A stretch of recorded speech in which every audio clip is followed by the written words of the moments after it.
कौम वालों से ना रखना।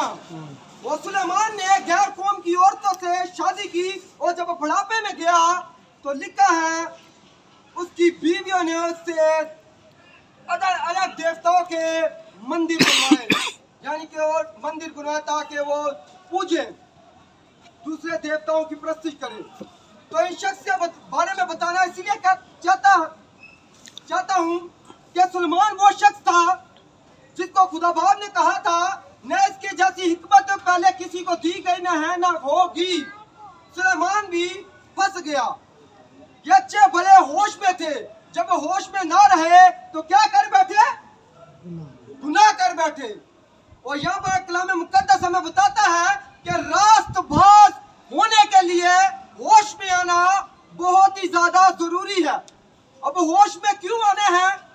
क्योंकि आगे लिखे बाज ऐसे हैं जो खुदा से नावाकिफ हैं। आज बहुत अफसोस की बात है, एक तमसील याद आ गई, सुने। एक बच्चा है, अगर आप बच्चा अपने बाप से नावाकिफ हो तो कैसा लगेगा? अच्छा नहीं लगेगा।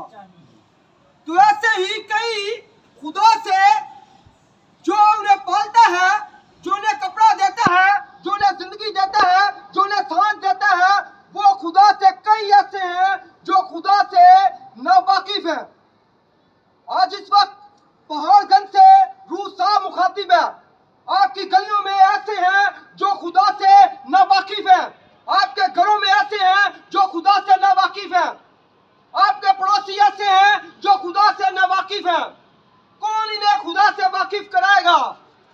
पहाड़गंज के लोगों, आप ही को खुदा ने चुन रखा है उन लोगों के पास जाने के लिए जो खुदा से नावाकिफ हैं। और आगे लिखा है कि मैं तुम्हें ये शर्म दिलाने के लिए कहता हूँ, तुम्हें शर्म आनी चाहिए कि तुम्हारे होते हुए, तुम मसीह होते हुए, तुम्हारा खुद पड़ोस का बंदा लड़का नशे की हालत में पड़ा है, वो नावाकिफ है। पौलुस भाई कहता है कि तुम्हारे लिए शर्म की बात है कि तुम्हारा भाई नशे में है, तुम्हारा पड़ोसी नशे में है, तुम्हारी यानी कि फैमिली इस कदर जिंदगी बसर करती है जो खुदा को पसंद नहीं। और लिखा है कि बथेरे ऐसे हैं जो खुदा से नावाकिफ हैं, खुदा से नावाकिफ हैं। वो खुदा को पसंद नहीं कोई खुदा से नावाकिफ हो। इस कदर खुदा से नावाकिफ है लोग। कोई लकड़ी को खुदा समझता है तो कोई चांद को खुदा समझता है, कोई बैल को खुदा समझता है तो कोई सांप को खुदा समझता है। इस कदर लोग खुदा से नावाकिफ हो चुके हैं। एक शहर का मैं जिक्र करूंगा, नैनवा शहर का। नैनवा शहर को बनाने वाला आपको पता है कौन सा शख्स था? नमरूद। पैदाइश की किताब उसका 10वां बाब 12वीं से आयत से पढ़ना शुरू करें तो आपको पता चलेगा नमरूद वो शख्स था जिसने नैनवा शहर बनाया, उसकी बुनियाद रखी। और नमरूद के बारे में खुदा कहता है कि नमरूद मेरे सामने ऐसे है जैसे शिकारी सूरमा। और नैनवा की शहर इतना रॉयल सिटी थी, उसकी शहर पनाह की दरबारें बड़ी बड़ी थी। उनको लगता था हम पे कोई हमला नहीं करेगा, हम तो जीते रहेंगे, गुनाह पर गुनाह करेंगे, कुछ भी बकेंगे, कुछ भी बोलेंगे, कुछ भी करेंगे तो सब चलता है। नैनवा के लोग ये सोच रहे थे। एक दिन एक नबी नैनवा के लिए मुकर्रर किया गया। उस नबी का कोई नाम बता सकता है? यूना नबी को कहा गया कि जा शहर नैनवा को जा और उसमें क्या मुनादी कर? तौबा की मुनादी कर, क्योंकि उनका शोर मेरे हुजूर तक पहुंचा है। पहले भी नूह के जमाने में शोर खुदा के कानों तक पहुंचा, दुनिया बर्बाद की गई। सदूम और अमूरा का शोर खुदा के कानों तक पहुंचा तो बर्बाद किया गया। अब इस शहर की बारी है। खुदा कहता है कि नैनवा को जाके कह दे कि इनका शोर मेरे कानों तक पहुंच चुका है। आज मेरे अजीजों, इस पहाड़गंज के लोगों का, इस दुनिया का खुदा कहता है कि शोर, इस गुनाह का शोर मेरे कानों तक पहुंच चुका है। और यूना को भेजा गया कि नैनवा में जाकर क्या कर? मुनादी कर नैनवा शहर के अंदर जा। मगर यूना कहां पर चला गया? तर्सीस को जाना चाहता था, जहाज पर किराया देकर बैठा, पैसे खर्च करके बैठा। आज हम भी कई ऐसी कलीसिया में यानी कि मौजूद हैं जो खुदा को पसंद नहीं, हम बात चंदा देकर यकियां देकर बैठे हुए हैं। कहां पर जाने के लिए कि ये रास्ता खुदा को जाता है। ना रास्ता खुदा को जाता नहीं। बथेरे रास्ते ऐसे हैं जो इंसान को सीधे मालूम होते हैं, मगर उनका अंजाम क्या है आखिर में? मौत। क्यों ना गलत जहाज पर वो गलत जगह को जाना चाहता था। आपको पता है यरूशलेम से नैनवा शहर का रास्ता कितना है? 550 किलोमीटर। और तरसीस का रास्ता कितना है? 2500 किलोमीटर। ये आप गूगल से रिसर्च कर सकते हैं। यूना दूर जाना पसंद करता है, खुदा से दूर भागना पसंद करता है, मगर नजदीक जाना उसने पसंद ना किया। क्यों? क्योंकि बाज ऐसे हैं जो होश में नहीं। यूना भी तब होश में नहीं, उसको ये था कि चल जाएगा, खुदा को क्या पता चलेगा। उसने दूर जाना पसंद किया। एक डेमो याद आ रहा है, मैं सोचो करूं। 2 बच्चे इधर हैं, 3 बच्चे इधर हैं, जरा सुनिएगा। 3 बच्चे इधर आ रहे, जल्दी से आ जाए, जल्दी से आ जाए। ये एक मसीही है, ये क्रिश्चियन है, और ये समझ ले नाटक में यीशु है, और ये पास्टर है। ये इसके नजदीक है। जैसे यूना को कौन सा शहर नजदीक पड़ता था? नैनवा 500 किलोमीटर। ये इसके नजदीक है, मगर ये जाना, ये शख्स जो मसीह है, जो खुद को क्रिश्चियन कहता है, ये जाना पास्टर के पास जाता है, यानी कि 2500 किलोमीटर जाना चाहता है। बताने का मकसद ये है कि आपके पास खुदा है, आपके साथ खुदा है, आपके बराबर में खुदा है, मगर आप जानते हैं लाहौर दुआएं करवाने के लिए आप 2500 किलोमीटर जाना पसंद करते हैं। मगर यीशु कहता है कि देख, मैं तेरे नजदीक बराबरी में खड़ा हूँ। एक शख्स तो याद आया, होश के किनारे बैठा हुआ शख्स मुंतजर रहता था पानी के हिलने का। एक दिन यीशु पास ही खड़ा था, फिर भी पानी के हिलने का मुंतजर था। आज भी यीशु पास खड़ा हुआ है और हम तेल और पानी पर दुआ कराने के मुंतजर हैं। यीशु कहता है कि मैं है मेरी बेटी, मैं तेरे बराबर में खड़ा हूँ। ऐ मेरे बेटे, मैं तेरे बराबर में खड़ा हूँ, तू कहाँ मुझे ढूंढता है?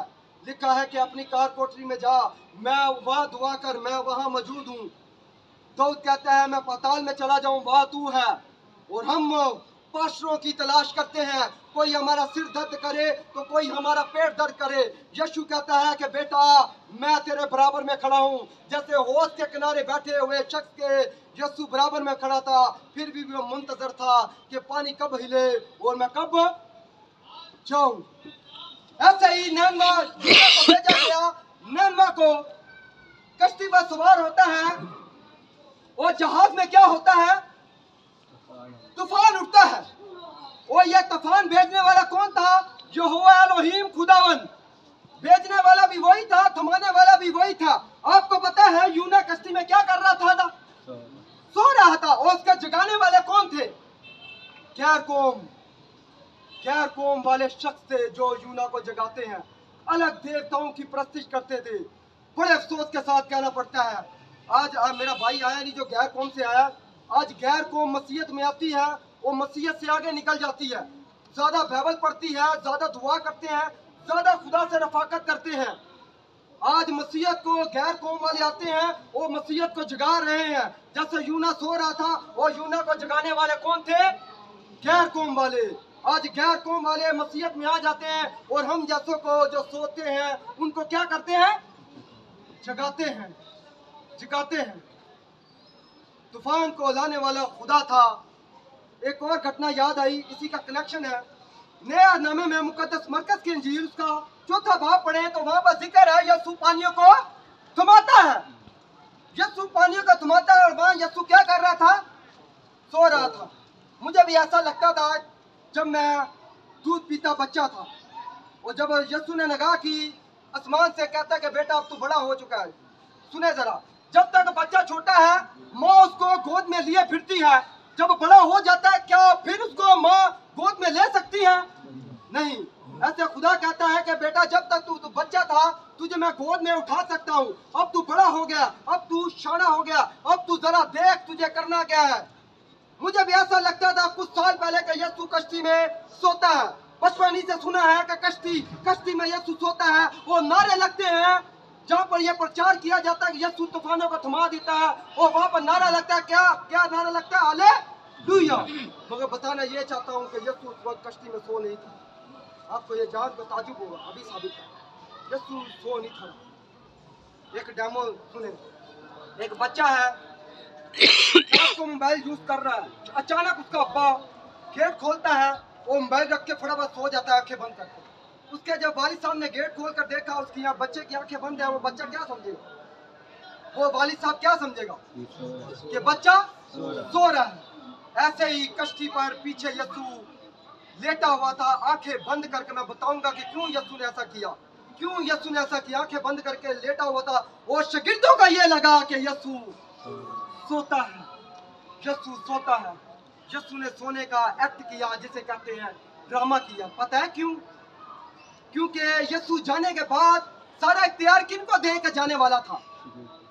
शागिर्दों को इख्तियार दिया था, तुम बदरुओं पर इख्तियार रखना, तुम बीमारों को चंगाई देना। बोला था या नहीं? यीशु सो इसलिए थे, जब तूफान आया यीशु चाहता था कि पतरस तू तूफान को हुक्म कर कि यीशु मसीह के नाम से थम जाए। अंद्रयास तू हुक्म कर कि यह तूफान यीशु के नाम से थम जाए। मत्ती तू हुक्म कर कि यह तूफान यीशु के नाम से थम जाए। क्योंकि यीशु उस वक्त चाहता था कि इनका ईमान पक्का हो, इनको पता चले कि ये जब मेरा नाम को इस्तेमाल करेंगे तो तूफान थम जाएंगे, तूफान थम जाएंगे। मगर जब यीशु को शागिर्दों ने उठाया, तो जब यीशु ने तूफान को थमाया, यीशु ने एक शब्द कहा था, तब सब खुश थे मगर एक साथ खुश नहीं थी। यीशु तब खुश नहीं था। पता है क्यों? क्योंकि यीशु ने उठकर शागिर्दों से कहा, ए कम एतकादों को कहते हैं बेईमान वाले। यीशु चाहता था कि इनका ईमान दुरुस्त हो, क्योंकि झील में और भी क्योंकि यीशु ने चले जाना था और रूह शागिर्दों के अंदर काम करनी थी। वो जो कश्ती वाले थे उनको किनको सुनना था? शागिर्दों को सुनना था। ऐसे ही खुदा ने आपको इख्तियार देकर भेजा है। वो ये ईमान तैयार करने का मकसद कश्ती में यह था, जो झील के उस पार एक शख्स रहता था। कौन था? बदरू गिरफ्तार शख्स। ईमान को कश्ती में तैयार करने का मकसद यह था कि उस पार बदरू गिरफ्तार शख्स था। कहीं ऐसा ना हो ये बेईमान वाले हैं, बदरू गिरफ्तार के पास जाए और डर कर भाग जाए। एक और कनेक्शन याद है, सुने। मूसा को सबसे पहला मौका कौन सा दिखाया था? छड़ी यानी कि सांप को दुम को पकड़ने का। जब पहली बार मूसा फेंकता है तो मूसा उसके सामने से भागता है और खुदा कहता है कि मूसा इसकी दुम को पकड़ ले। अगर ये मौका फिरौन के सामने डायरेक्ट मूसा करता था, तब मूसा क्या करता? भाग जाता। उसको पहले ट्रेन किया गया, सांप की दुम को पकड़ना सिखाया। यहाँ पर भी कश्ती पर ईमान को मजबूत किया करना था, क्योंकि उस पार एक लश्कर गांव में एक शख्स पड़ा हुआ था जिसके अंदर लश्कर था। उसके पास यीशु ने इनका ईमान तैयार करके भेजना था। मेरे अजीजों, आज सबको खुदा बाप ने सांप की दुम को पकड़ना सिखा दिया है। सांप की दुम को पकड़ना आपको सिखाया है। वो आपको ये नहीं चाहता कि जब आपको कोई मुसीबत आए आप किसी के पास जाए। ना ना ना ना, खुदा कहता है कि मैंने तुम्हें पूरे इख्तियार के साथ भेजा है, पूरे ईमान के साथ भेजा है। तुम हो जो सांप की दुम को पकड़ सकते हो। ऐसे ही नैनमाज कश्ती में सो रहा था और उसको जगाने वाले गैर कौम थे। कश्ती में तूफान आता है, नैनमा फेंका जाता है कहाँ? पानी में क्या थी? एक मछली उसको निगल देती है और जहाज अपनी जगह पर फिर मुलायम चलना शुरू हो जाता। मगर 3 दिन 3 रात के बाद यूना निकलता है मछली के पेट से, और 3 दिन 3 रात के बाद यीशु भी निकलता है कब्र का सीना फाड़ के। Hallelujah hallelujah hallelujah hallelujah. वो यूना था इस्राएली, वो यीशु भी था इस्राएली, और और यूना था गलीली, और यसु भी कौन था? गलील का रहने वाला। और यूना फर्स्ट प्रोफिट था, यानी कि पहला नबी था जो गैर कौमों के पास भेजा गया। और यसु भी वो है जिसकी सबब से गैर कौमों के लिए दरवाजे खोल दिए गए। 3 दिन के बाद यूना जाता है नैनवा को, और 3 दिन 3 रात के बाद यसु जी उठता है। वो तमाम अहले जुबान के लिए, तमाम उम्मत के लिए नजात के दरवाजे खुलते हैं। जब जाता है नैनवा, वहां पर मुनादी करता है। नैनवा शहर में एक बात की कमी थी, जरा पढ़े यूना की किताब, उसका तीसरा बाब उसकी 2 है। नैनवा के शहर में एक बात की कमी थी, वो यूना को भेजा गया वो कमी दूर करने के लिए। जाए पढ़े सर। क्यों तो उस बड़े शहर नैनवा को जा, और वहाँ उस बात की मुनादी कर जिसका मैं तुझे हुक्म देता हूँ। यानी कि नैनवा शहर के अंदर ठीक बात करने वाला कोई नहीं था, हर कोई अपनी मस्ती में था, हर कोई अपने कामों में था। खुदा नैनवा से यूना से कहता है कि जा वहाँ ठीक बात की मुनादी कर। वहाँ ठीक बात की कमी थी। आज भी पहाड़गंज के लोगों के अंदर ठीक बात की कमी है। आज भी इस दुनिया के अंदर ठीक बात की कमी है। अगर वो कमी दूर ना की तो 40 दिन के अंदर नैनवा बर्बाद हो जाता। अगर वो क्या ना करता, तौबा ना करता। काट डाल के रोजा रखा, उन्होंने तौबा की अपने गुनाहों से, और इसीलिए वो बच गए। इसीलिए वो बच गए क्योंकि नैनवा की यूना की मुनादी पर उन लोगों ने, सब ने तौबा कर रखी थी। यूना होश में नहीं आना चाहता था, मगर जब उसे होश दिलाई कि तू, मैंने तुझे भेजा किधर है और जाता किधर है। आपको भी आज ये कलाम मुकद्दस होश दिला रहा है और हिला रहा है कि जरा रास्तबाज होने के लिए होश में आओ और गुनाह ना करो। बाज इधर भी ऐसे हैं जो इधर से निकलते सार मुंह में गुटखा डाल लेंगे, सिगरेट पकड़ लेंगे। या बाज इसी समाज में ऐसे हैं जिनके मोबाइल में पिक्चर के गाने और भी ऊट पटांग बातें होंगी। बताना ये चाहता हूँ, नैनवा के लोगों को 40 दिन दिए गए तौबा करने के लिए।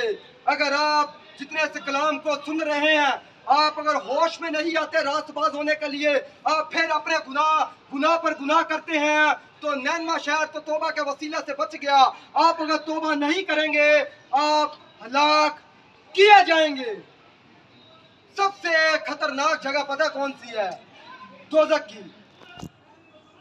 कहीं पर आग लगी हो और आप उस जगह में हो, आप फिर भी बच सकते हैं। गाड़ी आएगी, पानी डालेगी, बच जाएंगे।